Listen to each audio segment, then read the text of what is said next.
ना संदीप साहू लोकंकर भल पाइबा लोकंकर पॉकेट को थिबा बोली आम पाखे से लाइफ वेट गहना ही अवेलेबल अच्छी आउ मेकिंग रो लोक को निश्चय सुविधा मिलू आम भली मेकिंग अलग भुवनेश्वर रे का संग कंपेयर आसो जहाँ देखुं सबकि आम प्रति मसरे आम नुआ कलेक्शन आम जहाँ स्टोर आज जब लोक मैंने प्रसिद्ध होती लोक मैंने खुशी अच्छा आम कलेक्शन मानकर आशीर्वाद आसी लोक खुशी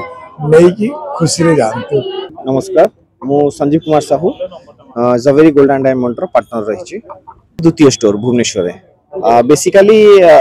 सेमती आम फैमिली देखिया गले एटा 7 कि 8 नंबर स्टोर रहिबो किंतु ये श्रेणी रे एई ना रे आमे द्वितीय स्टोर एथरे स्पेशल रही मेनली डिजाइन्स आपण जोडी भी देखिबे डिजाइन्स देखिबे आपण मेकिंग चार्जेस हाई रहउची मात्र एटी आपण डिजाइन्स पाई जिवे बहुत सारा किंतु मेकिंग चार्जेस आपण को ऑन एन एवरेज हम तो स्टार्टिंग रही 6.99% 6.99% टू नेकी 8% 9% 10% रहउची जोटा कि अलग ज्वेलरी सब 14 टू 22% रहउची। शॉर्ट नेकलेस रो चिक्को हमर स्टार्टिंग होची 3.5 ग्राम्स रो आपण जदी चाहिबे चिक्को वाला देखिबे हमें 100 ग्राम 150 ग्राम्स रो रहउची माने कंटीन्यूअसली आपण डिजाइन्स वाला बहुत सारा कलेक्शन पाई जिवे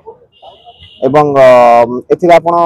जने जदी मध्यवित्त परिवार रही कि जे चाहिबो एंटिक कि पोल्की कि इलेक्ट्रोफोर्बिंग एवरी आइटम हमें कलेक्शन रखी यह आमर सत्यनगर स्थित राम मंदिर छक पाखे आप जवेरी गोल्ड एंड डायमंड आप निश्चिंत विजिट करूँ एक्सपीरियंस आप जानी पारे।